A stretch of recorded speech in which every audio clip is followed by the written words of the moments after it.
Bismillahirrahmanirrahim. Assalamualaikum warahmatullahi wabarakatuh. Innal hamdalillah nahmaduhu wa nasta'inuhu wa nastaghfiruh wa na'udzu billahi min syururi anfusina wa sayyiati a'malina. May yahdihillahu fala mudhillalah wa may yudlil fala hadiyalah. Ashhadu an la ilaha illallah wahdahu la syarikalah wa anna Muhammadan abduhu wa rasuluhu la nabiyya ba'da.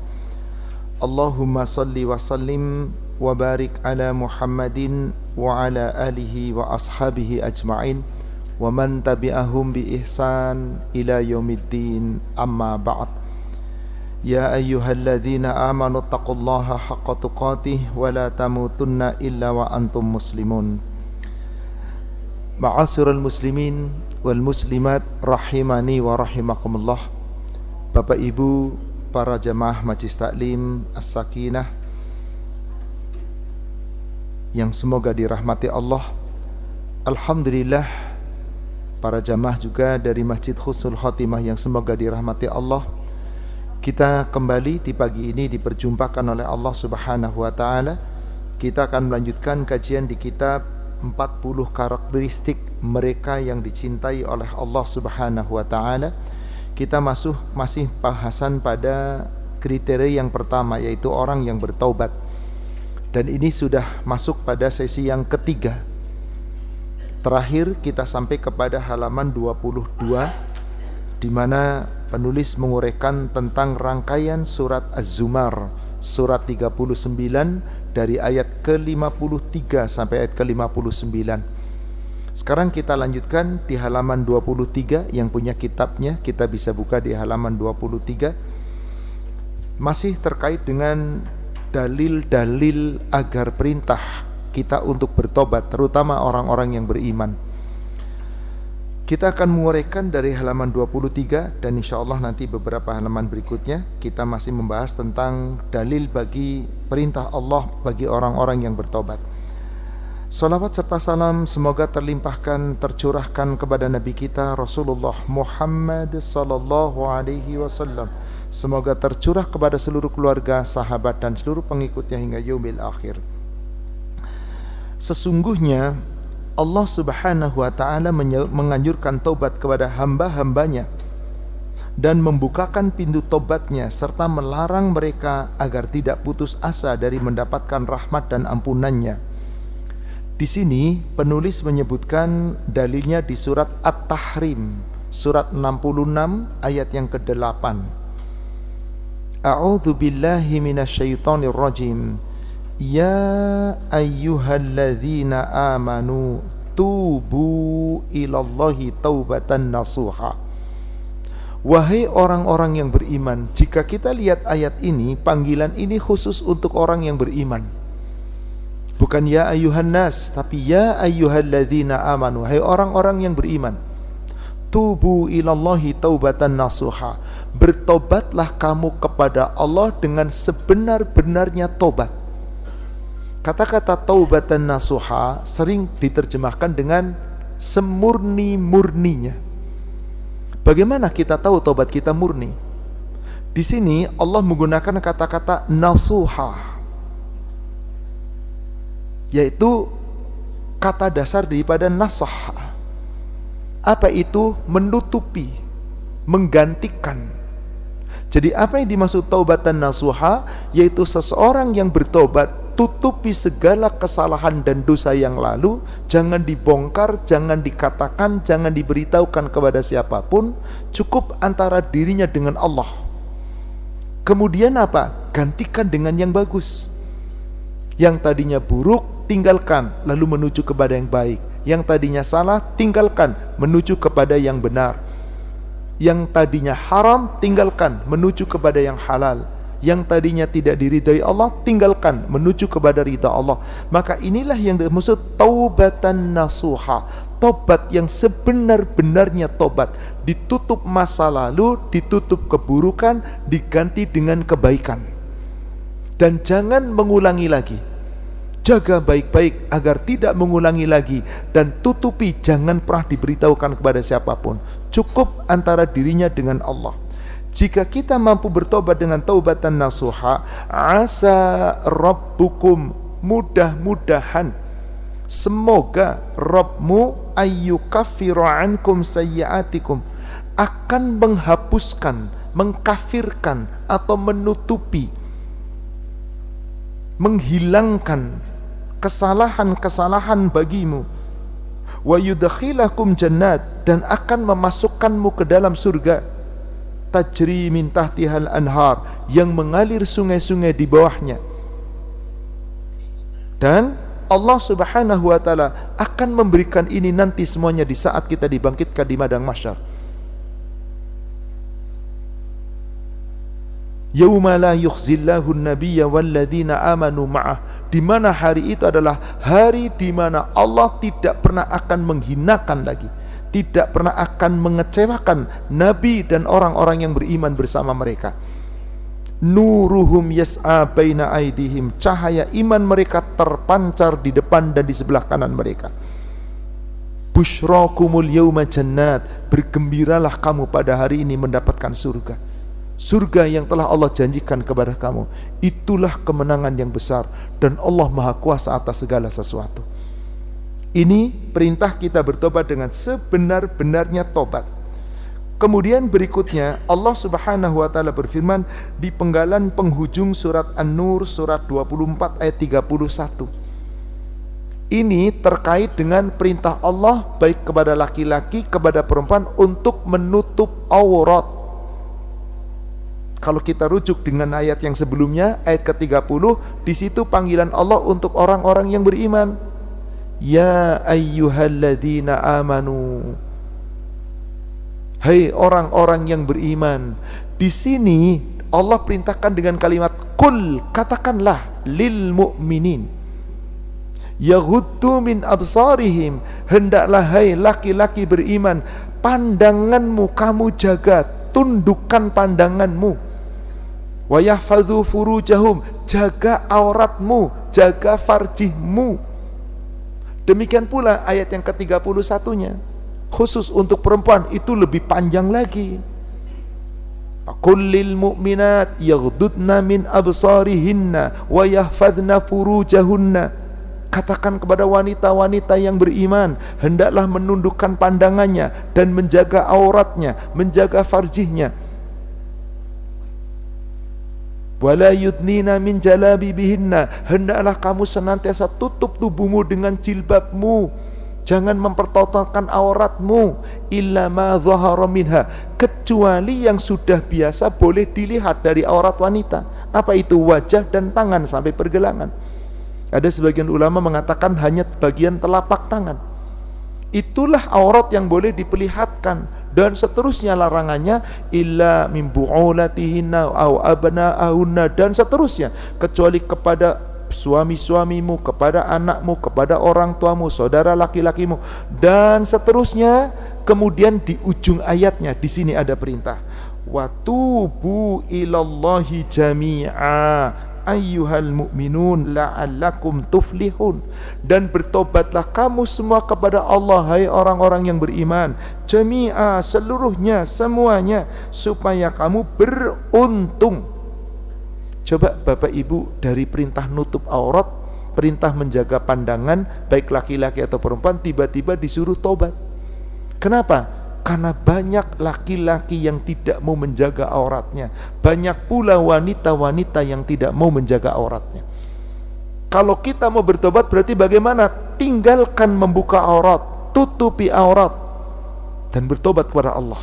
Insya Allah tobatnya diterima oleh Allah, supaya kamu beruntung. Kemudian juga penulis menyebutkan di paling ujung bagian bawah surat halaman 23 surat Al-Furqan, Di sini diceritakan tentang ayat ke-20, ayat yang 68 sampai ayat 70. Saya ingin awali dulu dari ayat sebelumnya, yaitu ayat 63, 64 dan 63, 64, 65. Nanti baru saya uraikan ayat yang berikutnya. Karena ayat yang ke-68, 69 ini sedang mencirikan ibadur rahman. Maka di ayat 63-nya Allah Subhanahu wa taala berfirman, wa ibadur rahman alladzina yamshuna 'alal ardi hauna. Dan adapun hamba-hamba Allah yang maha pengasih adalah hamba-hamba Allah yang apabila berjalan di muka bumi tidak sombong, rendah hati, tidak congkak, tidak membanggakan dirinya. Wa idza khatabahumul jahiluna qalu salama. Dan apabila ada orang-orang jahil menyapa mereka dengan kata-kata yang tidak baik, mereka tidak membalas dengan kata-kata kotor, mereka tidak membalas dengan hardikan, dengan kata-kata yang tidak baik, tapi qalu salama, mengucapkan balasan dengan kata-kata yang baik, yang penuh dengan keselamatan, bisa mendoakan, ucapkan salam dan yang lainnya. Dan apa ciri yang kedua dari ibadur rahman selain hamba itu seperti tadi di ayat 64-nya, yaitu orang-orang yang walladzina yabituna li rabbihim sujjada wa qiyama. Orang-orang menghabiskan malam-malam harinya, dia tidak tidur sepanjang malam, tapi di akhir malam dia bangun untuk Allah, habiskan waktunya menjelang subuh untuk Allah, bukan untuk tidur untuk dirimu sendiri. Li rabbihim, untuk Rabb mereka. Sujjada wa qiyama, sujud dan berdiri. Apa maknanya kira-kira Bapak Ibu? Salat apa itu? Tahajud. Jadi ibadur rahman itu tidak meninggalkan salat tahajud. Dihabiskan di akhir malamnya bukan untuk dirinya, tapi untuk Allah, yaitu dia laksanakan salat tahajud lillah. Dan ciri ibadur rahman di ayat berikutnya, ayat 65-nya, apa itu doanya?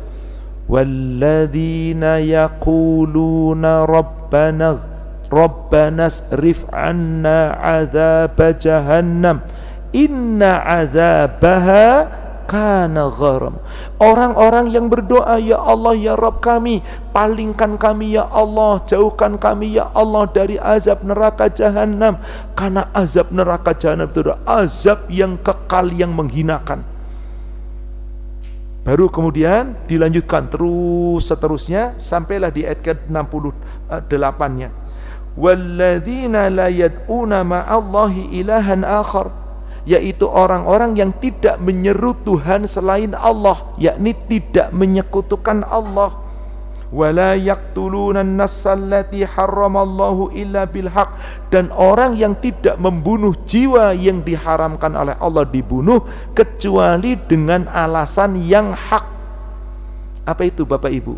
Orang membunuh tapi disebut ini alasan hak. Bunuh musuh dalam peperangan, apalagi membunuh dalam rangka hukum kisos, membalas pembunuhan, apalagi membunuh dalam melaksanakan hukum hudud. Apa itu hukum hudud yang boleh dibunuh? Seorang laki-laki yang sudah menikah atau muhsan, seorang wanita yang sudah pernah menikah atau muhsanat lalu berzina, diapain? Bunuh dengan cara dirajam, dilempari batu kepalanya sampai pecah, sampai mati. Ini namanya hukum hudud dan hak, boleh, siapapun boleh ikut melempar. Siapa lagi yang boleh dibunuh? Orang-orang murtad yang kemudian memusuhi agama Allah, maka itu boleh dibunuh. Selain dari itu tidak boleh. Lalu yang ketiga di sini dikatakan wala yaznun, dan orang-orang yang tidak berzina. Bagaimana ada orang beriman kok melaksanakan itu tadi? Dia menyekutukan Allah, dia membunuh manusia yang bukan hak, dia berzina. Maka kata Allah, wa may yaf'al dzalika yalqa athama. Barang siapa ada orang yang mengaku beriman, mengaku ingin menjadi hambanya Allah, tetapi dia berbuat dosa, yaitu berbuat kesyirikan, dia membunuh, dia berzina, maka dia benar-benar telah berbuat dosa yang sangat besar. Dia melakukan demikian itu hukumannya pasti sangat berat. Yalqa athama, dia menerima beban dosa dan hukuman yang sangat berat. Tapi dikecualikan di ayat yang ke-7, yang ke ayat ke-69-nya, yudha'af lahul adzabu yaumal qiyamati wa yakhlud fihi muhana. Afan, di ayat yang ke-69 ini masih dengan ancaman. Apa ancamannya? Akan dilipat gandakan baginya azabnya nanti pada hari kiamat, wa yakhlud fihi muhana, dan mereka berada di dalam kekekalan kehinaannya. Azabnya terus menerus di neraka. Tapi dikecualikan di ayat yang ke-70-nya, illa man taba wa amana wa amila sholiha, kecuali orang-orang yang bertobat yang kemudian beramal saleh. Faulaika yubaddilullahu sayyiatihim hasanat, maka mereka itu yang bertobat itu akan Allah gantikan keburukan mereka, kejahatan mereka, keburukan mereka, dosa-dosa mereka dibalas oleh Allah dengan kebaikan-kebaikan. Wa kana Allahu ghafurur rahima, dan sungguh Allah itu Maha Pengampun lagi Maha Penyayang. Ditambah lagi oleh Allah di ayat ke-71-nya, wa man taba wa amila sholihan, diulang lagi di ayat ke-71-nya, wa man taba wa amila sholihan fa innahu yatubu ilallahi matab. Barang siapa yang mau bertobat dan kemudian beramal soleh, maka sesungguhnya Allah akan terima tobat mereka dengan sebenar-benarnya. Mataba, Allah terima tobatnya. Jadi di sini menggambarkan apa? Pintu tobat Allah tidak pernah tertutup. Sepanjang seorang hamba mau bertobat, Allah akan terima tobat hamba itu, berapapun banyaknya dosa hamba itu. Kemudian penulis menyebutkan kembali surat Toha, surat 20 ayat yang ke-82. Setelah tadi di penutup dari surat Al-Furqan ayat ke-71, kita lihat surat Toha ayat 82 di halaman berikutnya, halaman 24. Fa inni laghaffarul liman taba, dan sungguh aku benar-benar akan mengampuni orang-orang yang mau bertobat. Wa amana wa amila sholiha, dan beriman dan beramal saleh. Summa ahtada, kemudian dia tetap mengikuti petunjuk. Bapak Ibu, kalau seseorang sudah bertobat, boleh nggak kumat lagi? Boleh nggak? Prinsipnya ketika kita sudah tobat, jaga diri, jangan kecebur lagi, jangan diulangi lagi. Tapi namanya manusia, kadang seperti itu. Ada yang berani menjamin kita kalau sudah tobat pasti beres semuanya, nggak akan terulang lagi? Subhanallah, nggak mungkin. Selama itu bukan disengaja, faktor kesengajaan, apalagi menantang Allah, gak apa-apalah, yang penting gue tobat. Ntar setelah tobat gue kumat, gue dosa, ntar tobat lagi. Allah kan maha penerima tobat. Ini namanya bermain-main dengan Allah, melecehkan aturan Allah. Kenapa? Dia berniat bersengaja, menyengaja untuk berbuat dosa. Jangan, jaga. Maka disebutkan oleh Allah di surat Qaf, surat 50 ayat 31 dan ayat 2, di situ tentang ciri orang yang bertakwa, yang kelak akan didekatkan ke surga dan dimasukkan ke dalam surga. Apa sifat orang takwa itu ketika masih di dunia? Coba perhatikan ayat ke-31 dan 32 di surat 50, surat Qaf. Wa uzlifatil jannatu lil muttaqina ghaira ba'id, sedangkan surga didekatkan oleh Allah kepada orang-orang bertakwa ghaira ba'id, jaraknya tidak jauh, dekat jaraknya. Jadi siapa yang nanti di padang mahsyar didekatkannya ke surga, itulah ciri orang takwa. Siapa yang di padang mahsyar didekatkannya ke neraka, itulah ciri orang-orang yang zalim. Lalu Allah firmankan di ayat yang ke-32-nya, hadza ma tu'aduna likulli awabin hafiz. Inilah surga yang telah kami janjikan kepadamu, hai orang-orang yang awab, tiap-tiap orang yang banyak bertobat, yang selalu kembali kepada Allah, kembali ke jalan yang benar. Hafiz, setelah bertobat, menjaga aturan Allah, memelihara aturan-aturan Allah. Maka kalau ada orang namanya Pak Hafiz, ini orang yang paling jaga aturan Allah nih orang ini. Ustadz, ada Pak Hafiz tapi malah pelaku maksiat. Oh, berarti menyalahgunakan nama ini. Namanya nggak cocok dengan perbuatannya.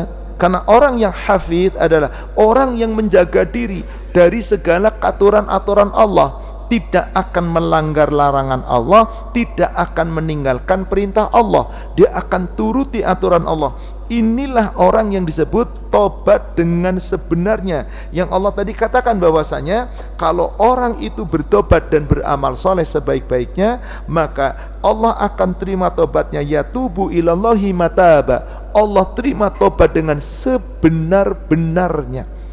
Maka di sini sudah dijelaskan bahwasanya apabila seorang hamba telah berbuat kesalahan dan dosa, maka segeralah bertobat. Setelah itu kemudian cari petunjuk dan terus untuk bertahan mengikuti petunjuk. Insya Allah Allah akan ampuni. Hadis yang diceritakan di sini beberapa hadis. Yang pertama, hadis yang diriwayatkan oleh Imam Muslim dari sahabat Abu Musa al-Ash'ari, semoga Allah meridhoinya, di halaman 24 di bagian tengah-tengah. Nabi SAW beliau bersabda, Innallaha azza wa jal yabsutu yadahu bil-lail liyatuba musi'un nahar wa yabsutu yadahu bin nahar liyatuba musi'ul lail hatta tatlu'a syamsu min maghribiha. Apa maksudnya? Di sini dikatakan Innallaha, sesungguhnya Allah, yabsutu yadahu, membuka kedua tangannya. Kira-kira kalau membuka tangan itu maksudnya apa? Coba kalau bapak-bapak, ibu-ibu sudah cukup sepuh, hidup di kampung, anaknya hanya pulang setahun sekali mudik. Selama ini cuman ya telepon, mungkin lihat foto. Ketemu anak, ketemu cucu yang sangat disayang, yang anaknya itu soleh luar biasa. Baru datang ke pagar rumah, itu rumahnya jaraknya 10 meter di sebelah sana, masuk halaman, gimana orang tua menyambut anak? Anakku. Begitu ketemu, blek, dipeluk, dicium, nangis. Tanda apa? Sayang. Kenapa sampai dibuka tangannya? Menyambut kedatangan anak yang dicintainya. Sekarang anaknya bandel, boro-boro pulang, ngirimin duit, apalagi enggak pulang, 5 tahun baru pulang. Itu pun membawa kesalahan. Sampai di halaman, bapak ibunya lihat anak gimana? Pulang, cemberut. Ya Allah. Jadi bapak ibu, ketika seorang hamba bergelimang dosa, Allahu yabsutu yadahu bilail, Allah membentangkan kedua tangannya di waktu malam, yaitu Allah bukakan pintu tobat, seakan-akan disambut oleh Allah. Liyatuba musi'un nahar, menerima tobat orang-orang yang berdosa di waktu siang. Wa yabsutu yadahu bin nahar, dan Allah bentangkan kembali kedua tangannya menerima tobat di waktu siang. Liyatuba musi'ul lail, bagi orang-orang yang berbuat dosa di waktu malam. Hatta tatlu asyamsu min maghribiha, sampai matahari terbit dari barat, dari tempat terbenamnya, itu hari kiamat. Berarti Allah itu maha pengasih atau maha penyayang? Pengasih, penyayang, maha pengampun, maha pemaaf, maha dari segala maha, berkumpul di sisi Allah. Maka ada sifat Allah yang hampir tidak dimiliki oleh seorang hamba, kecuali hamba yang ingin disayang oleh Allah. Apa sifat Allah itu? Sifat rahmah, yaitu sifat kasih sayang Allah di mana Allah akan mengampuni dosa seorang hamba sepanjang hamba itu mau bertaubat dan memperbaiki diri. Surat 6 ayat 54.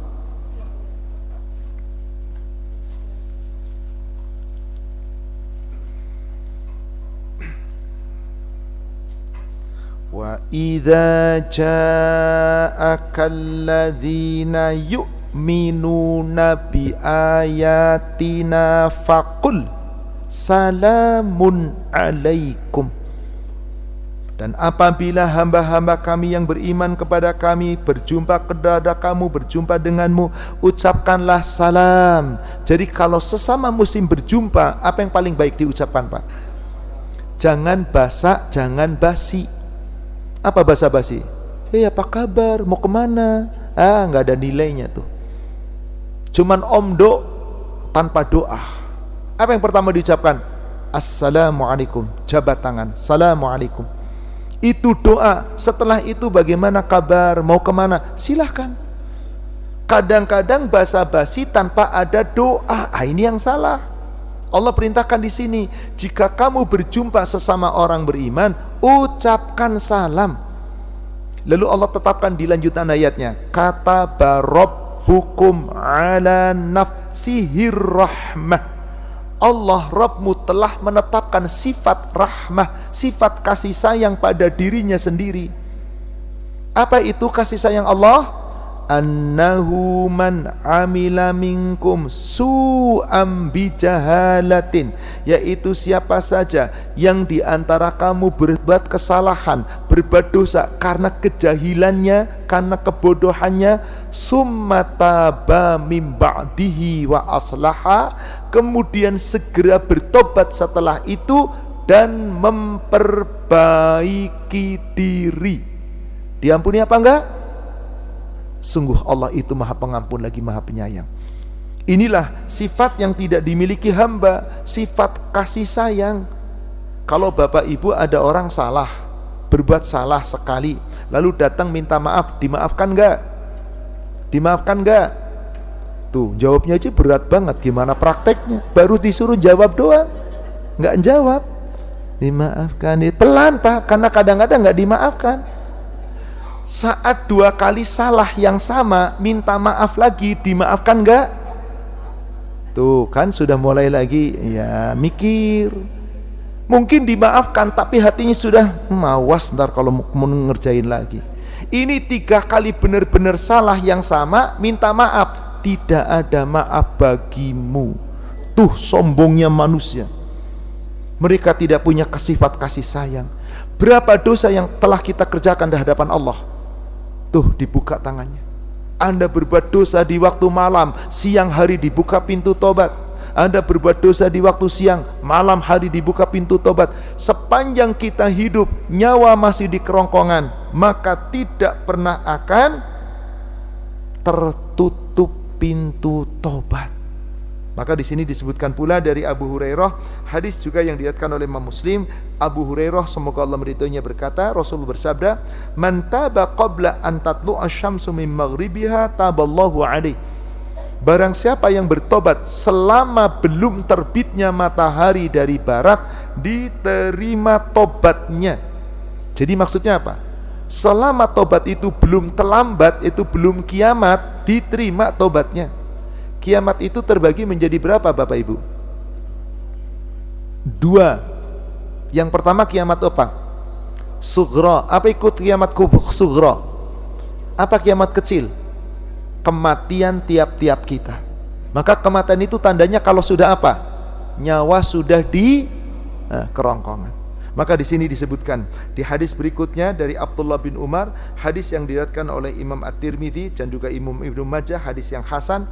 Innallaha yaqbalu taubatal abdi ma lam yugharghir. Allah akan senantiasa menerima taubat seorang hamba selama dia belum sakratul maut, belum didatangi kematian. Itulah kiamat sughra untuk tiap-tiap kita. Pas mau mati baru ngomong, ya Allah aku tobat sekarang, diterima ndak? Itu yang Allah firmankan di surat An-Nisa, surat 4 ayat yang ke-18. Walaisatit taubatu lilladzina ya'maluna sayyi'ah, dan tidaklah akan diterima tobat itu bagi orang-orang yang mengerjakan perbuatan salah, perbuatan dosa, perbuatan jahat. Sepanjang hidup dikasih kesempatan tobat, enggak tobat-tobat, mati datang nyawa mau dicabut. Qala, ngomong apa itu? Inni tubtul an, ya Allah aku tobat sekarang. Diterima? Tidak. Walalladzina yamutuna wahum kufar, sama saja mereka orang-orang yang mati di dalam kekafiran. Terlambat syahadat, terlambat tobat, maka tidak diterima dan mereka tidak akan mendapat pertolongan. Inilah yang dimaksud hadis-hadis tersebut. Kita lanjutkan di halaman 25. Ini kisah tentang, hadis ini sahih, diriwayatkan oleh Imam Muslim dan juga oleh Imam Bukhari. Hanya lafaz yang ada ini bagi Imam Muslim, terkait dengan orang yang sedang dalam keadaan perjalanan, bersafar dalam rangka berdagang, seluruh dagangan ada di ontaknya, dan dia melalui perjalanan panjang dan melewati sebuah padang pasir yang sangat luas. Tiba-tiba dia kecapean dan kelelahan, lalu dia tidur di bawah sebatang pohon. Ternyata ontanya lepas dan begitu bangun hilang. Kira-kira gimana perasaannya?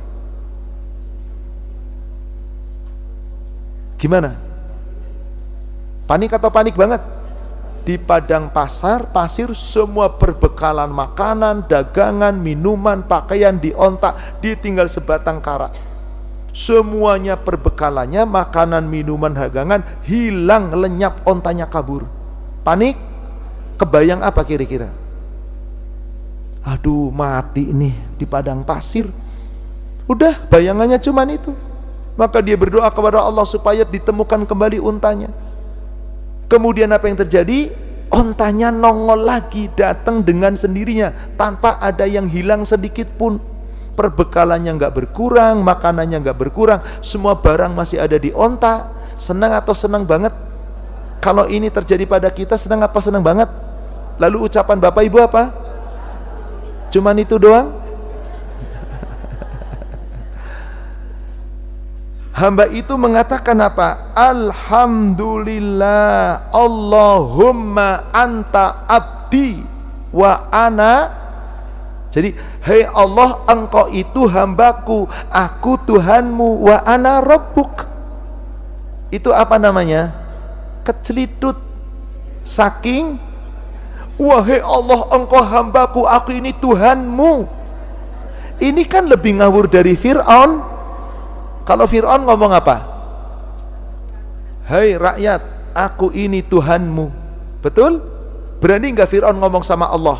Hai Tuhan, kamu ini hambaku. Enggak. Cuman ngomong kepada umat, aku ini Tuhan. Sementara orang ini ngomong apa? Aku Tuhanmu, hai Allah, engkau hambaku. Ini omongan karena apa? Diampuni nggak oleh Allah? Tuh, coba ibu bapak punya anak buah kecelitut. Pak, saya mohon dengan sangat, bapak kan anak buah saya kan bos bapak. Tolong saya pak. Apa kamu bilang? Wah, udah naik pitam langsung ditabok. Bener apa bener pak? Enggak pak, maaf pak, saya salah omong pak. Salah omong apa dasar? Mungkin dibentak terus tambah-tambah. Inilah, coba perhatikan kita hadisnya.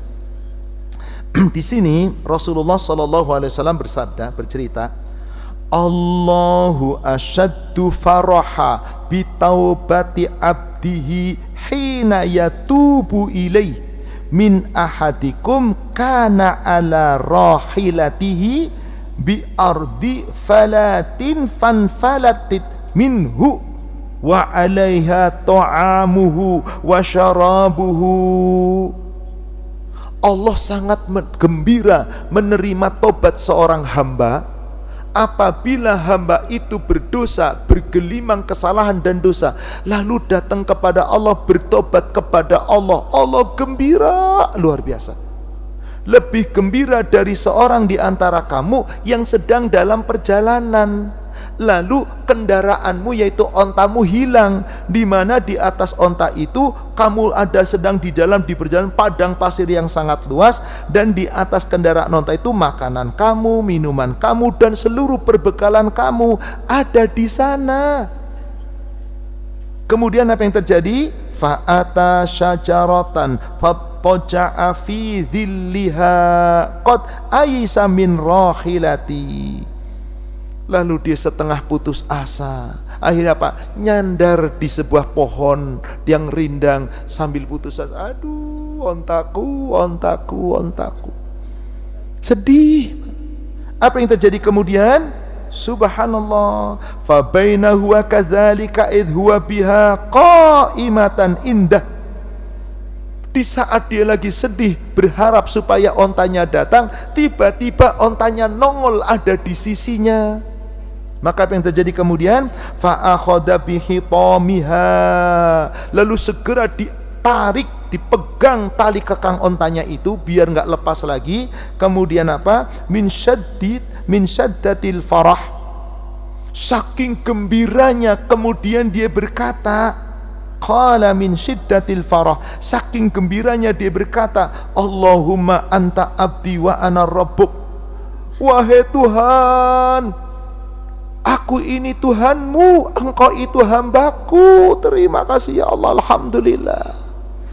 Kenapa ini ngomong salah? Akhta'a min syiddatil farah. Saking senengnya. Saya ingin bertanya, tolong Bapak Ibu dijawab dengan jujur ya Bapak Ibu ya. Tolong. Ini ada dua kasus ini nih. Kasus pertama, Bapak Ibu punya barang berharga sangat mahal, hilang. Punya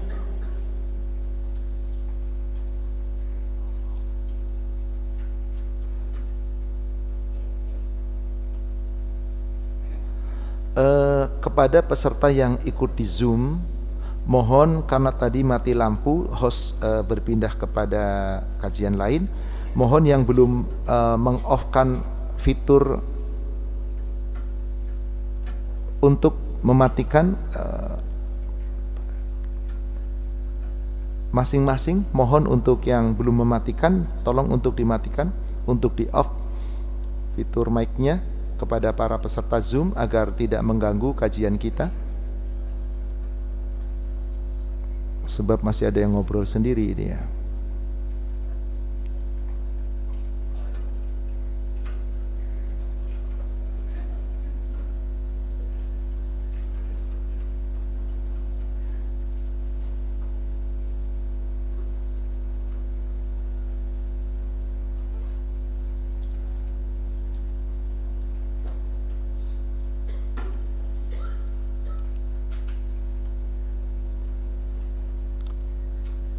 Malah nggak ada ini, afwan. Baik, kita lanjutkan saja. Bapak Ibu, pertanyaan saya tadi kasus pertama apa? Bapak Ibu punya barang sangat berharga hilang. Apa yang paling diinginkan oleh Bapak dan Ibu? Apa? Barangnya kembali ketemu. Kasus yang kedua, Bapak Ibu punya teman yang paling dekat selama ini punya salah yang sangat besar. Apa yang paling Bapak Ibu inginkan dari teman itu? Minta maaf atau tambah jahat? Minta maaf. Tolong jawab dengan jujur. Pada saat teman Bapak dan Ibu datang minta maaf, senang atau senang banget? Dimaafkan apa enggak? Tetapi saat itu barang yang paling dicintai belum ketemu, sedih apa enggak? Oke, ternyata barang yang saling berharga tadi ketemu, senang apa senang banget? Tolong jawab dengan jujur, lebih senang mana? Seteman Anda minta maaf atau barang Anda ketemu? Terima kasih atas kejujurannya. Tuh, nyata. Kalau barang Anda ketemu seneng, temen gak minta maaf, masa bodoh. Temen datang minta maaf, kita seneng, tapi barang kita yang berharga belum ketemu, tetap sedih. Bener apa enggak? Subhanallah. Lihat ini, innallaha asyaddu faraha bidhalatihi idza wajadaha. Innallaha, sesungguhnya Allah, asyaddu faraha, sangat gembira, bitaubati abdihi, dengan tobat seorang hamba, bidhalatihi idza wajadaha. Dalam hadis lain dengan kalimat, apabila seorang yang paling mencintai barang lalu barangnya hilang, barang yang paling dicintai itu ketemu kembali, dia gembira. Allah lebih gembira ketika seorang hamba mau bertobat dan Allah ampuni. Itulah maka Allah disebut rahmah, maha pengasih penyayang dan sangat memberikan ampunan. Inilah hadis yang memberikan motivasi kepada kita agar kita senantiasa bertobat. Jangan pernah putus asa, karena pintu tobat tidak pernah tertutup. Ini hadis sahih riwayat Imam Bukhari dan Muslim, dan ini lafaz bagi Imam Muslim. Maka wahai saudaraku seiman, siapapun di antara kita, wahai diriku, apabila kita telah berbuat dosa, maka segeralah untuk bertaubat dan jadikanlah ia sebagai taubat yang sebenar-benarnya, taubatan nasuha, hanya karena Allah Ta'ala. Taubat tersebut tidaklah dianggap taubat yang benar sehingga apa? Terpenuhi syarat-syarat taubat. 1. Menghentikan perbuatan dosa. 2. Menyesal atas perbuatannya. 3. Berkeinginan kuat untuk tidak mengulangi lagi. Apa menghentikan perbuatan dosa? Berazam, bersangat, bercita-cita dan berkeinginan sangat kuat, saya nggak berbuat dosa lagi. Yang kedua, apa yang menyesali perbuatannya? Segera bertobat, mohon ampun kepada Allah, jangan ditunda-tunda. Ketiga, berkeinginan kuat tidak mengulangi tadi. Tadi pertama berkeinginan kuat untuk menghentikan dosanya, kemudian segera bertobat menyesali perbuatan dosanya, kemudian yang ketiga berkeinginan kuat tidak mengulangi lagi, yaitu menjaga aturan Allah. Kalau sudah bertobat, jangan kamu ulangi dosamu lagi. Inilah yang disebut taubatan nasuha. Maka hal tersebut berlaku jika perbuatan dosa itu terkait dirimu dengan Allah, yaitu hablum minallah. Tapi kalau terkait dengan perbuatan dosa tersebut dengan hablum minan nas, maka ia harus apa? Kalau satu berkaitan dengan harta, kembalikan harta yang pernah diambilnya. Kalau berkaitan dengan fisik, serahkan tubuh untuk dikisos sesuai dengan apa yang pernah kita perbuatnya. Maka kalau kita mampu dan kita telah dimaafkan, baru kita kemudian bertobat kepada. Jadi bukan tobat dulu kepada Allah, katakanlah tobat dulu kepada Allah, harus diiringi dengan hablum minan nas. Contoh, bapak ibu memukul orang, gimana cara tobatnya bapak dan ibu?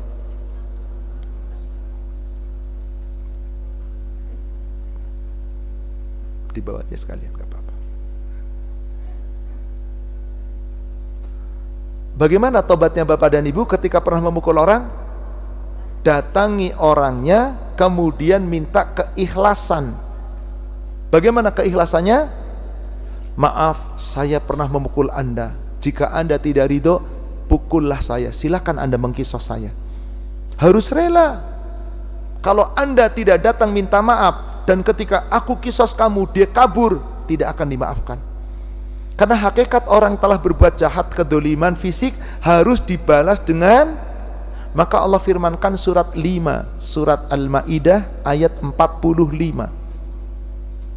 Surat 5, surat Al-Maidah ayat 45. Wa katabna alaihim fiha annan nafsa bin nafs wal aina bil ain wal udhuna bil udhun wal anfa bil anf wa alfa bin anf was sinna bis sin wal juruha qisas. Dan kami, yaitu Allah, telah menetapkan hukum kisos pada mereka, yaitu Allah sudah tetapkan di dalam kitab Taurat, dan sekarang kita membaca di dalam kitab Al-Quran, bahwasanya ada orang membunuh, maka jiwa dibalas dengan wal aina bil ain, mata dibalas dengan wal udhuna bil udhun, telinga dibalas dengan wasinna bisin, telinga wal anfa bil an, hidung dibalas dengan hidung, wasinna bisin, gigi dibalas dengan gigi, wal juruha kisos, dan setiap luka-luka yang kamu derita, apapun luka itu, ada kisosnya. Apa maksudnya?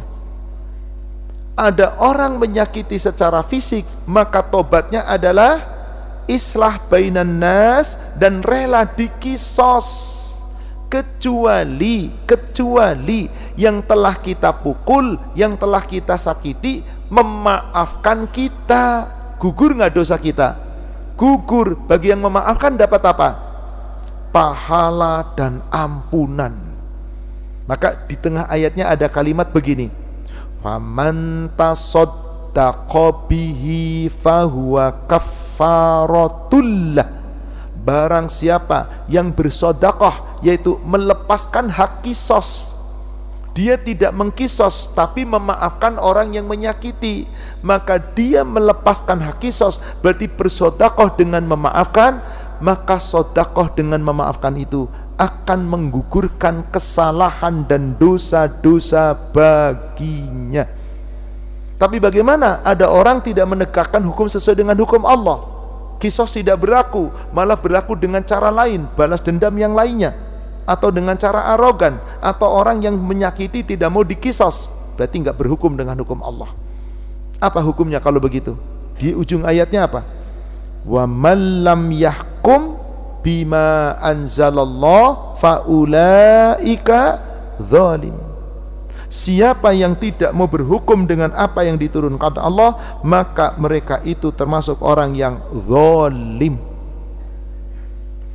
Maka barang siapa yang tidak mampu mengembalikan hak orang yang dizalimi dan khawatir terjadi fitnah dan kerusakan ketika meminta dimaafkan, maka ia wajib bertobat kepada Allah dan memperbanyak doa serta memohon ampunan kepadanya. Contoh, seseorang pernah menghina, pernah mencela, pernah menghibah dan yang lainnya. Kalau hinaan itu, celaan itu, hibahan itu belum pernah disampaikan tepat di hadapan orangnya, saat bapak ibu minta maaf, sebaiknya didatangi orangnya atau enggak usah? Nih, si fulan pernah dihibah oleh ibu, dihina oleh ibu, tapi orang itu enggak dengar. Ibu bapak menghinanya di hadapan orang lain, orang yang dihina enggak dengar, yang difitnah enggak, yang dihibah enggak dengar. Saat mau minta maaf sebaiknya datang atau jangan? Jangan. Karena Anda tidak pernah secara langsung. Kalau datang langsung, maaf ya, dulu saya penghibahin kamu, saya tuh sudah pernah dolim, saya tuh ngomongin kamu, saya tuh jahat, saya tuh jelekin kamu, pokoknya banyak banget kan, tolong maafkan saya. Ini orang yang imannya kuat. Oh nggak apa-apa, terima kasih Anda telah jujur kepadaku, terima kasih, saya maafkan, beres bu. Coba kalau imannya seperti kita ini bu, ada orang kayak gitu gimana ngomong? Oh, jadi selama ini begitu ya, boro-boro maafin, yang ada tambah berbuat dosa. Maka kalau seperti itu kita jangan minta secara langsung, lihat situasi dan kondisi. Kira-kira orang yang pernah kita zolimi itu kayak apa? Kalau khawatir nanti terjadi kedoliman lebih besar, bahkan nanti kejahatan dan permusuhan, kamu cukup dengan cara apa? Doakan kepada Allah supaya Allah mengampuni dosa-dosamu dan juga dosa-dosa mereka, untuk kemaslahatan dan untuk kebaikan pihak yang dizolimi, sehingga apa? Menebusnya secara setimpal dengan cara memperbanyak doa bagi kebaikan mereka sesuai dengan kadar hak mereka terhadapnya. Maka apabila syarat-syarat tobat itu sudah terpenuhi, maka tobatnya insya Allah diterima oleh Allah Subhanahu wa ta'ala. Kalau tidak bertobat secara sungguh-sungguh, maka orang itu yang memohon diampuni dosanya kemudian mengulangi kembali perbuatannya adalah bagaikan orang yang pencemooh terhadap Robnya. Di sini disebutkan ayat yang ke-15 dari Al-Baqarah. Itu sifat orang siapa? Sifatnya siapa? Gimana orang munafik itu? Wa idza laqul ladzina amanu qalu amanna wa idza khalau ila syayatinihim qalu inna ma'ahum innama nahnu mustahzi. Orang munafik itu kalau ketemunya sama orang beriman ngomong apa? Kami juga beriman. Giliran ketemunya sesama konco-konco munafik, wah gua kagak beriman, gua mah cuman ngolok-ngolok aja. Itu kan cuman cendaguro doang, ya biar dia percaya aja. Enggak, kita mah sohibnya sama kita aja. Tuh bermuka dua. Maka dikatakan Allahu yastahzi'u bihim wa yamudduhum fi tughyanihim ya'mahum. Allah lah yang akan membalas olok-olok mereka dan membiarkan mereka terombang-ambing dalam kesesatan. Maka ayat ke-15 ini jawaban Allah dari ayat 14 tadi. Ketika orang munafik ketemu sesama munafik, sengolok-olok orang beriman. Giliran ketemu orang beriman, mengakunya beriman. Inilah orang-orang munafik yang di dalam hatinya ada penyakit. Maka kapan, bagaimana cara tobatnya orang munafik? Tobat hablum minallah. Kalau pernah mencela, menghina dan menyakiti orang beriman, tobat hablum minan nas, islah bainan nas. Tapi kalau dikhawatirkan islah bainan nas, manusia yang diislah itu malah tambah marah, tambah nanti dendam, lebih baik stop. Maka doakan orang yang pernah tersakiti, kemudian kita mohon ampun kepada Allah dan doakan supaya Allah mengampuni. Ini juga termasuk bagaimana menggugurkan dosa kita hablum minan nas bagi orang-orang yang dulu pernah kita sakiti. Apa contohnya? Waktu zaman-zaman sekolah, SMP, SMA, pernah musuhan enggak sama teman?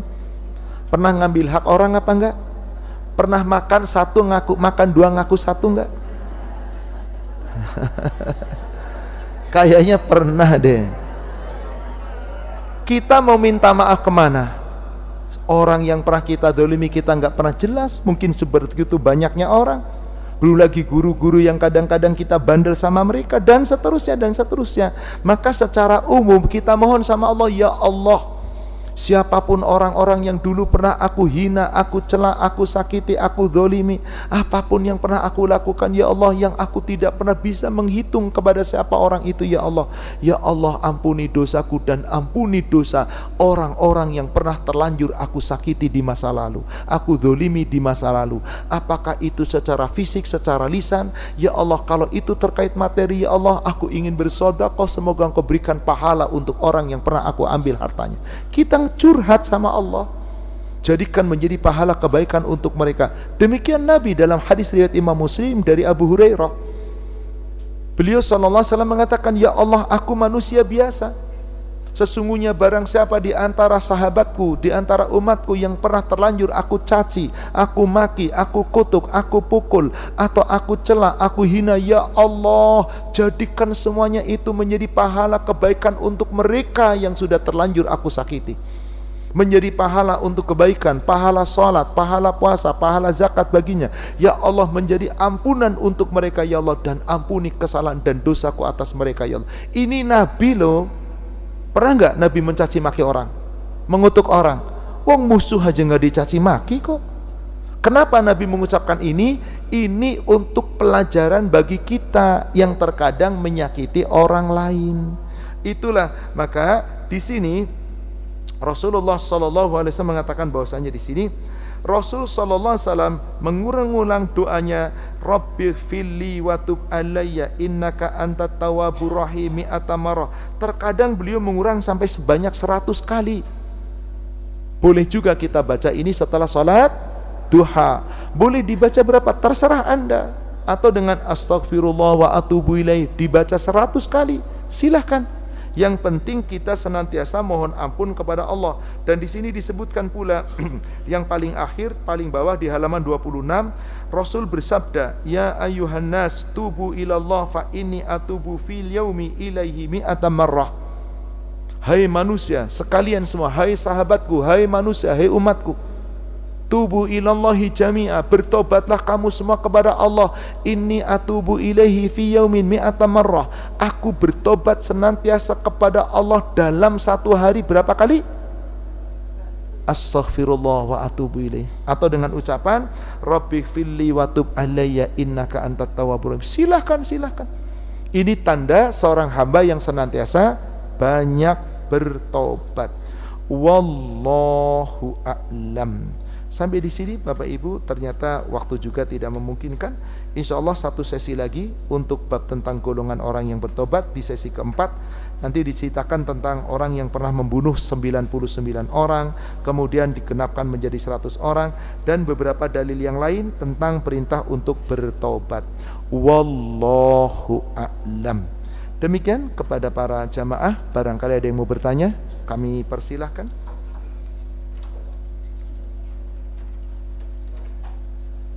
Silakan Pak. Waalaikumsalam warahmatullahi wabarakatuh.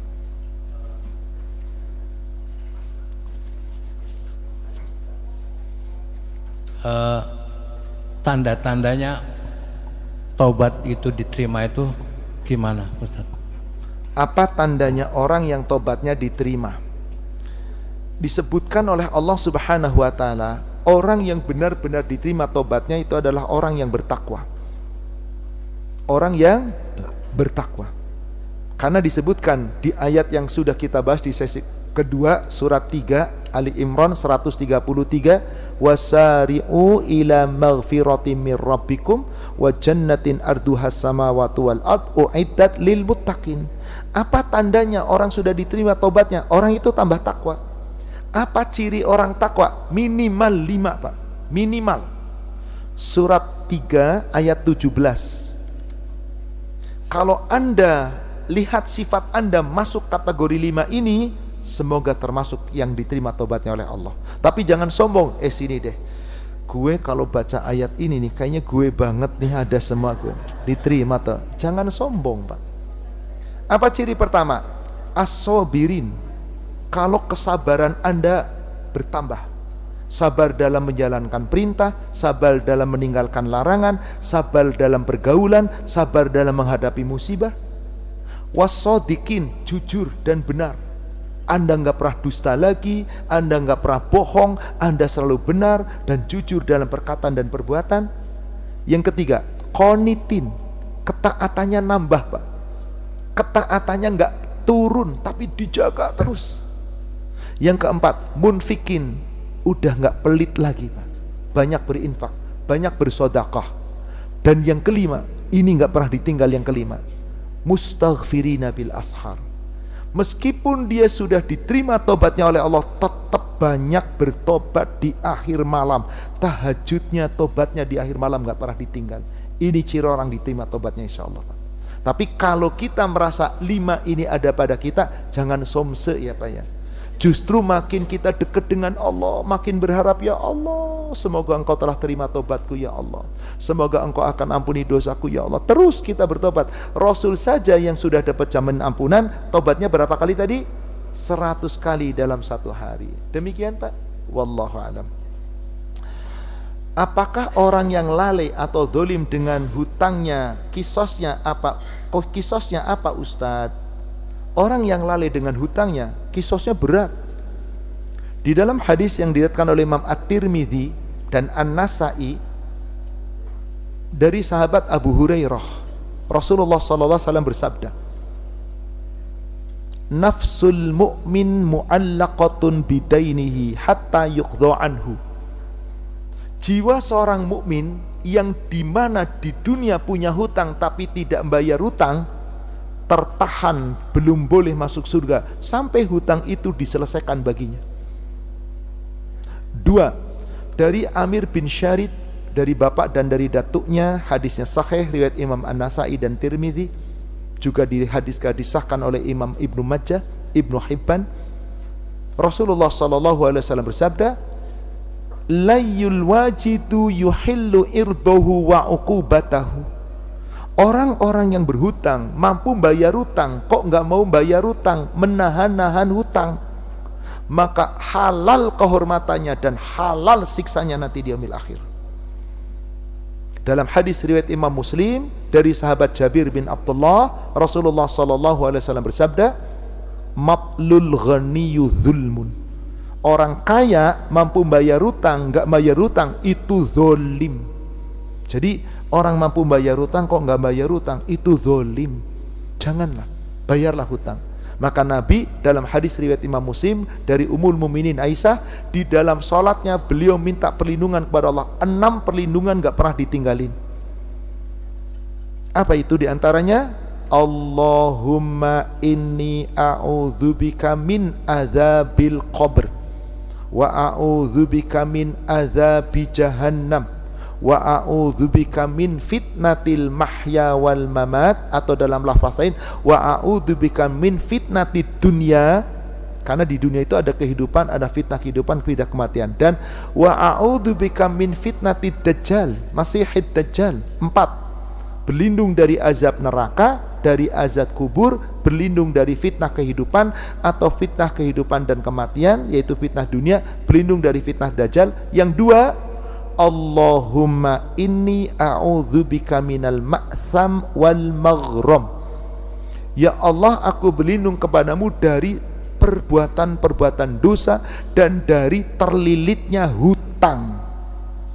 Ada seorang laki-laki bertanya, "Ya Rasulullah, berapa hutang Anda sampai-sampai setiap Anda sholat nggak pernah ninggalin doa ini?"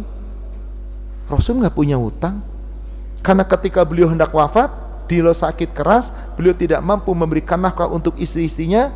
Beliau pesan kepada Ali, "Ya Ali, tolong aku, telah berhutang kepada seorang Yahudi dengan gadai baju besi, beberapa sok gandum dan kurma untuk belanja istri-istrinya selama Rasul sakit, dan belanja selama 1 bulan.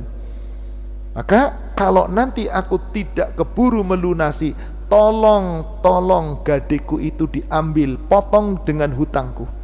Jadi Rasul punya hutang enggak? Punya, tapi lunas apa enggak? Lunas. Dengan apa lunasnya? Gade. Kalau gitu punya hutang? Tidak pada hakikatnya, karena sudah ada gade, gak bakal bisa lari kemana-mana. Maka ketika ditanya, "Kenapa Anda terlalu berlindung dari hutang padahal Anda enggak punya hutang?" Orang itu kalau ngutang biasanya kalau ngomong bohong, kalau janji ingkar, kalau ditagih marah. Ya, ditagih marah itu nggak ada kalimat dari Nabi, itu cuma tambahan dari saya. Kalau ditagih galakan dia, katanya. Rasul ngomong kalau berkata bohong, kalau berjanji benar apa benar, maka jangan pernah kita tinggalkan berlindung dari bahaya hutang. Semoga kita tidak sampai terlilit hutang. Apakah dosa seorang anak diampuni karena pernah menggibah mertua yang sudah meninggal dunia? Bagaimana cara meminta maafnya? Ya Allah, mertuanya kok digibah? Menghibah itu baik itu orang yang sudah meninggal dunia, baik itu orang masih hidup, tidak boleh.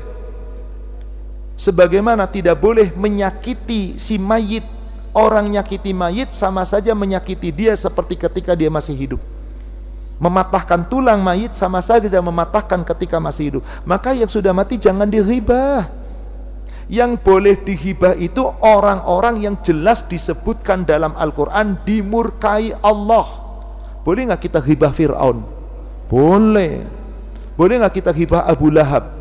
Boleh. Memang jelas ayatnya. Tabat yada abil. Tapi jangan jadi omongan, celaka Abu Lahab ya payah, ngomongin terus. Dahlah. Walau gimana pun dia tetap pamannya Nabi. Kita hormati Nabi, bukan kemudian kita menghormati Abu Lahabnya, tidak. Intinya orang sudah mati tidak boleh dihibah. Gimana tobatnya? Datangi kuburnya, ngomong, "Saya telah ngibahin kamu, maafin ya." Ya nggak mungkin, orang sudah mati nggak bisa mendengar.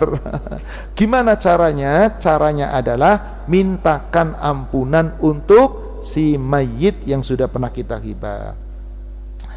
Apakah orang yang berdosa dan ingin bertobat harus sholat tobat? Adakah sholat tobat? Ada. Bagi siapa? Orang yang berbuat dosa besar. Adapun dosa-dosa kecil tidak ada sholat tobat. Karena dosa kecil itu melalui apa? Perbanyak istighfar, sholat 5 waktu kita, Jum'ah ke Jum'ah, amal-amal soleh kita, kebaikan kita, itu otomatis gugur. Sebagaimana Allah firmankan di surat 11 ayat 114. Aqimis shalat tarafayin nahar wa zulafan minal lail innal hasanat yudhibnas sayyi'ah. Dirikanlah sholat di kedua waktu tepi siang, pagi dan petang, dan di permulaan malam. Perbuatan baikmu menggugurkan dosa-dosa. Itulah peringatan bagi orang yang mau diberi peringatan. Apa di antaranya zikir yang paling banyak, yang paling baik kita bisa menghapuskan dosa kita? Zikir setelah sholat 5 waktu, jangan ditinggalkan. Tasbih, tahmid, takbir masing-masing 3 kali, tutup dengan tahlil jadi 100. Apa faedahnya? Dosa kecil kita dihapuskan seluruhnya, meskipun sebanyak buih di lautan. Dan ada zikir mutlak yang kita baca 100 kali menggugurkan dosa. Apa itu zikirnya? Man qala subhanallah wa bihamdih mi'ata marrah. Sahih hadisnya dari Abu Hurairah, riwayat Imam Muslim. Barang siapa yang mengucapkan zikir dengan ikhlas, subhanallah wa bihamdih 100 kali, Allah gugurkan dosa-dosanya, meskipun sebanyak buih di. Maka di dalam hadis yang diriwayatkan oleh Imam Muslim dari sahabat Utsman ibnu Affan, ma min ahadikum yatawaddo, siapa saja di antara kamu, maksudnya laki-laki ini, berwudu fi baiti, di rumahnya, fayasbighil wudu, lalu menyempurnakan, membagus-baguskan wudunya, summa masa ilal masjid, kemudian berlangkah berjalan menuju ke masjid, summa sallu ma'al imam, kemudian sholat bersama imam, berarti apa namanya? Jamaah di masjid bersama. Khuttat anhu khotoyahu, Allah ampuni segala dosa-dosanya. Yang mana? Yang kecil-kecil, lamam malam, selama dia tidak tukshal kabair, menjalankan dosa besar. Maka kalau dosa besar baru wudu dengan sempurna, salat 2 rakaat, kemudian bertobat kepada Allah Subhanahu wa taala. Saya sudah 2 bulan pulang ke rumah orang tua saya karena suami kecanduan judi online dan hutang di beberapa pihak. Menurut Ustadz, dalam pandangan Islam, apakah saya boleh menggugat cerai suami saya atau solusi lain menurut pandangan Islam? Mohon pencerahan. Dia sudah 2 bulan pulang ke rumah, izin sama suami apa enggak? Izin Ustadz, diizinkan, halal. Izin suami apa enggak? Enggak Ustadz, kalau izin enggak bakal diizinkan. Lihat keadaannya. Apa sebabnya? Kalau ibu diteror oleh siapa namanya yang suka nagih itu?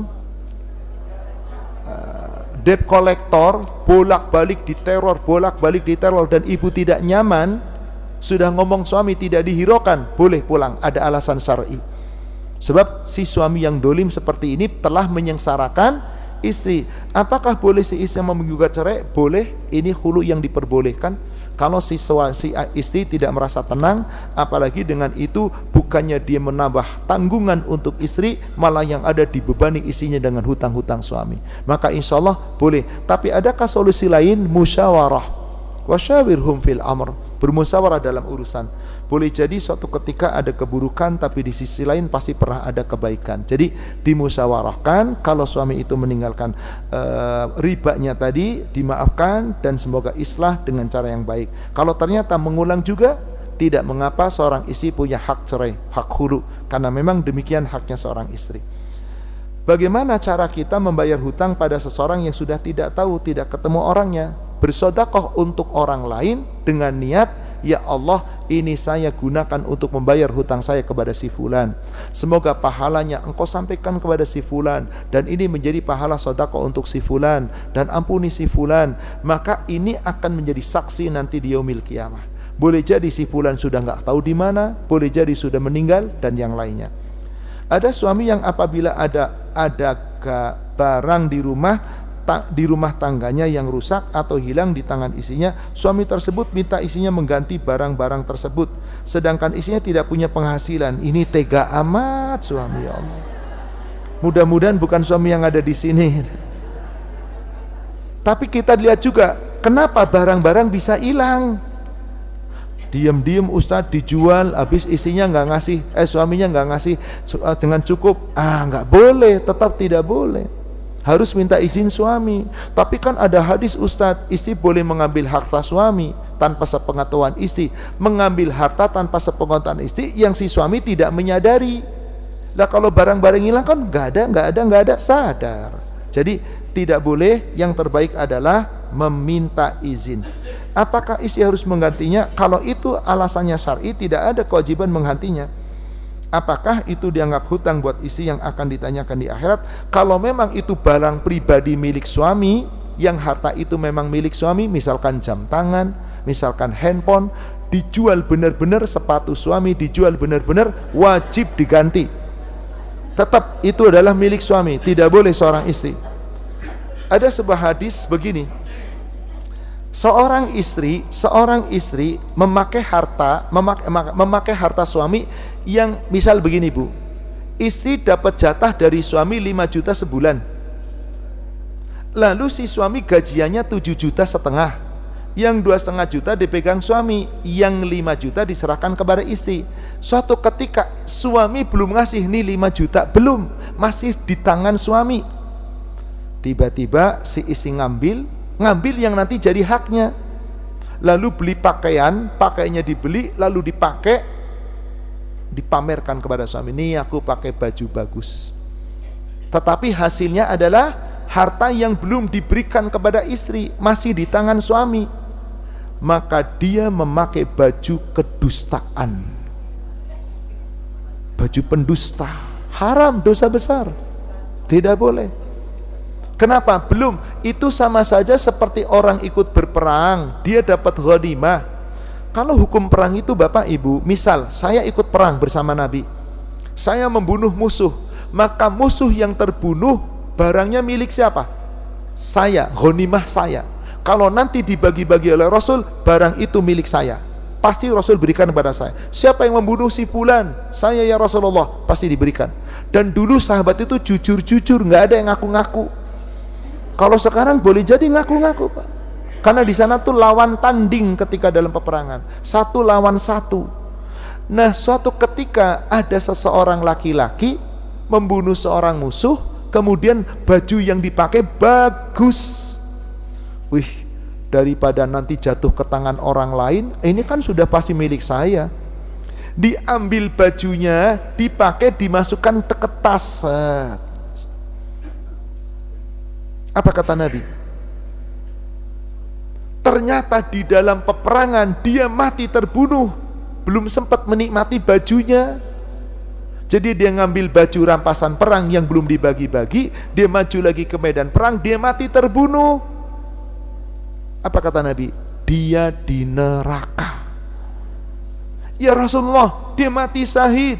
Sesungguhnya di dalam tasnya ada sepotong kain dari api neraka, yaitu dia telah mengambil ghanimah yang belum menjadi miliknya. Tuh, gimana yang korupsi? Benar apa benar? Ini akan jadi haknya, belum diberikan. Lah gimana kalau korupsi? Bukan haknya diam, maka pemimpin yang korupsi seperti ini, naudzubillah, diancam neraka. Jelas hadisnya sahih, riwayat Imam Muslim dari Ma'qil bin Yasar. Inna abdan, sesungguhnya seorang hamba, yastar'ihillahu ra'iyatan, yang telah aku berikan kemampuan memimpin sekelompok rakyat untuk dipimpin, yamutu wa yawma yamutu wa huwa ghashun li ra'iyatihi, lalu dia mati, saat mati pernah nipu rakyat, dikorupsi, mengambil hak rakyat, mengambil hak negara tanpa diketahui rakyat. Tapi Allah tahu apa enggak? Rakyatnya mengeluh-ulukan, ini pemimpin adil, terserah Anda, Allah yang menilai. Maka saat mati dia masih dalam keadaan tidak pernah berlaku jujur kepada rakyatnya, illa harramallahu alaihil jannah, Allah haramkan baginya surga. Tempatnya di mana? Wa ma'wahun nar. Apa hukumnya ketika kita menghina orang tetapi orangnya tidak mau memaafkan sampai dia mati? Orang yang tidak mau memaafkan padahal orang sudah minta maaf, dia termasuk orang yang sombong sekali. Allah apakah tidak pernah memaafkan? Berapa dosa yang tidak dimaafkan oleh Allah? selama dia bertobat. Sudah kita bahas di sesi kedua di ayat penutup, yaitu surat Az-Zumar surat 39 ayat ke-53. Qul ya ibadiyalladzina asrafu ala anfusihim la taqnatu min rahmatillah innallaha yaghfiru dzunuba jami'a. Sepanjang kita bertobat kepada Allah, tidak putus asa dari rahmat Allah, ampunan Allah, kita bertobat, Allah ampuni dosa kita semuanya. Lah ada orang gara-gara diomongin, gara-gara dihibah, gara-gara dicela, lalu dia minta maaf, gara-gara dihina sudah minta maaf, tidak ada maaf bagimu. Dia mati tidak memaafkan, dia yang tidak akan dimaafkan oleh Allah. Bagi yang sudah meminta maaf, halal, Allah Maha tahu. Maka tugas kita minta maaf kalau kita salah. Adapun dimaafkan atau tidak bukan tanggung jawab orang yang sudah dimintai maaf. Wajib gak memaafkan? Wajib, tidak boleh tidak. Allah firmankan di surat 7 Al-A'raf ayat yang ke-199. Al-A'raf 199. Khudhil afwa wa'mur bil urf wa'arid anil jahilin. Jadilah kamu pemaaf, jadilah kamu orang yang suka memaafkan. Wa'mur bil urf, perintah untuk kamu selalu berbuat baik, baik dan baik. Wa'arid anil jahilin, tinggalkan orang-orang yang bodoh, orang-orang yang jahil, jangan kamu urusi dia. Jadi Allah cuma perintah kita disuruh apa? Kalau ada orang minta maaf sama kita, nggak ada pilihan, harus dimaafkan. Anda tidak memaafkan berarti merasa dirinya hebat, menolak kebenaran dari Allah, menolak perintah Allah, menganggap orang lain remeh karena telah berbuat dosa kepada Anda. Itu namanya sombong. Maka kata Rasulullah, apa itu sombong?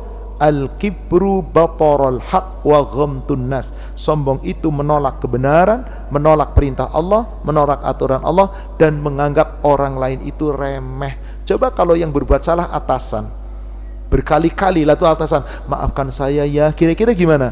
Iya Pak, sama-sama. Tuh gitu kalau atasan yang minta. Beneran manusia kadang, karena lihat orangnya. Giliran orangnya orang yang biasa, rendahan, siapa lu kagak gua maafin, pokoknya ntar di akhirat gua tuntut. Gak boleh kita ngomong begitu, nanti Allah yang akan menuntut kita. Wallahu a'lam. Baik, saya beri pertanyaan, satu penanya yang raise hand, silakan Pak. Waalaikumsalam warahmatullahi wabarakatuh, silakan.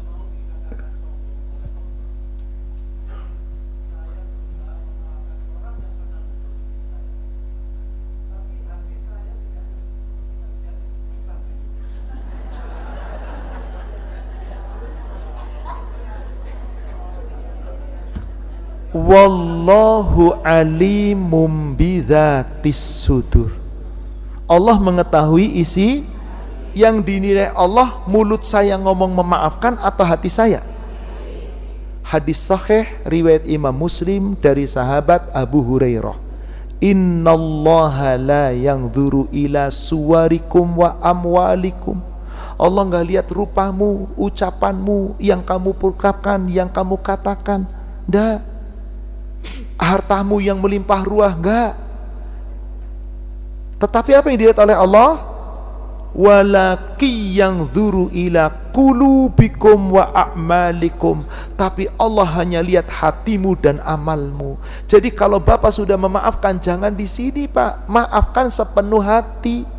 Yang namanya maafkan itu dengan penuh kemaafan dan dengan penuh keikhlasan. Kalau sudah memaafkan, gak pengen dikatakan sombong, tapi hati saya belum memaafkan, ya yang dinilai adalah hati. Contoh Pak, ada orang beramal, nih kamu ikhlas nih, bener ikhlas, swear demi Allah ikhlas, seikhlas-ikhlasnya. Tapi kata hatinya, ya tahu diri dong, udah dikatain ria, pengen dapat pujian, mana yang dinilai? Hati Pak. Maka berhati-hatilah. Makanya ada orang ngaku iman, tapi iman belum ada di hati. Kata Allah, omdok kamu belum beriman. Tuh, ini makanya perlu dijaga betul-betul Pak. Apa kata Nabi? Inna fil jasadi mudghah idza salahat salahal jasadu kullu wa idza fasadat fasadal jasadu kullu. Sesungguhnya di tiap tubuh kita ini ada sekepal daging. Apabila sekepal daging itu baik, maka seluruh anggota tubuh, ucapan apapun yang kamu lakukan baik. Tapi kalau sekepal daging itu rusak, apa yang kamu lakukan, ucapanmu, perbuatanmu rusak semuanya. Ala wahyal qalb. Yang ada dalam tubuh kita itu adalah pengendali kita tuh di hati, Pak. Makanya ketika ada orang-orang Arab Badui telah mengaku iman, mulutnya ngomong iman, kata Allah enggak, tolak. Di surat 49 ayat 14. 49 ayat 14. Qalatil a'rabu amanna. Orang Arab itu datang menemui Nabi SAW lalu berkata, ya Rasul, kami telah beriman. Rasul diam menunggu wahyu. Turun wahyu ini. Qul, Muhammad jawab, katakan kepada orang-orang Arab Badui yang ngaku kami telah beriman. Lam tu'minu, katakan hai orang Arab Badui, jangan kamu katakan kami telah beriman. Walakin qulu aslamna, tapi katakan aku telah tunduk, aku telah Islam. Kenapa tidak boleh mengaku iman? Walamma, apa di situ dikata? Iman fi qulubikum. Imanmu belum masuk ke dalam. Walamma yadkhulul iman fi qulubikum. Imanmu belum sampai ke hati. Saya maafin, hati kagak, pokoknya enggak. Hati, Pak. Itulah pentingnya kita menjaga. Tapi bukan dengan lagu, jagalah hati. Enggak, lagu kayak apa merenung, tetap rusak ya rusak. Karena cara menjaga hati itu ada apa? Doa. Apa doanya? Ya muqallibal qulub, sabbit qalbi ala dinika. Ya musarrifal qulub, sarrif qalbi ala ta'atika. Ini yang kita minta kepada Allah. Rabbana la tuzigh qulubana ba'da idh hadaitana wa hab lana min ladunka rahmah innaka antal wahhab. Bahkan Nabi ketika doa istiftah di salat tahajud, beliau sangat indah doa meminta penerangan di dalam tubuh dan hatinya. Allahumma ij'al fi qalbi nura wa fi sam'i nura wa fi basari nura wa an yamini nura wa an yasari nura wa fawqi nura wa tahti nura wa amami nura wa khalfi nura wa azim li nura. Ini setiap beliau tahajud diminta doa ini. Ya Allah, terangi cahaya iman dalam hatiku ya Allah. Tarangi cahaya iman dalam penglihatanku ya Allah, pendengaranku ya Allah. Ya Allah, lindungi aku dengan cahaya iman dari kananku, kiriku, depanku, belakangku, atasku, bawahku. Ya Allah, besarkan cahaya iman itu untukku. Ini doanya Nabi. Kapan beliau doa? Di waktu sholat tahajud. Atau terkadang beliau membaca doa ini kapan? Setelah selesai sholat di rumah, yaitu qobliyah subuh, beliau selesai dengar adzan, beliau melangkah ke masjid. Kadang doa ini dibaca ketika menuju ke masjid. Ketika menuju, melangkah, bukan mau masuk masjid, bukan. Menuju, bapak keluar rumah, mau langkah ke masjid, baca doa ini. Atau sebelum ke masjid, di rumah, doa ini. Atau setelah sampai di masjid, Allahumma ftahli ababa rahmah, duduk di masjid, atau sholat tahiyatul masjid, sebelumnya doa ini. Ini doa agar Allah menjaga hati kita dengan cahaya iman. Demikian, wallahu alam. Semoga membawa manfaat dan hikmah. Semoga bapak penanya Allah berikan kekuatan, insyaallah Allah bolak-balikan hatinya, diberikan keikhlasan dan kesabaran dan kekuatan, dan semoga kita semua insyaallah dijaga dengan keikhlasan kita, hati kita dan ucapan kita selaras insyaallah. Yang benar dari Allah yang disampaikan melalui Rasulnya, yang salah saya yang menyampaikan yang penuh kekurangan, kita manusia yang penuh kekhilafan. Semoga Allah memaafkan dan mengampuni dosa kita. Mari sama-sama kita akhiri dengan kafaratul majlis. Subhanaka Allahumma wa bihamdik, asyhadu an la ilaha illa an, astaghfiruka wa atubu ilaik. Alhamdulillah billahi taufik. Assalamualaikum warahmatullahi wabarakatuh.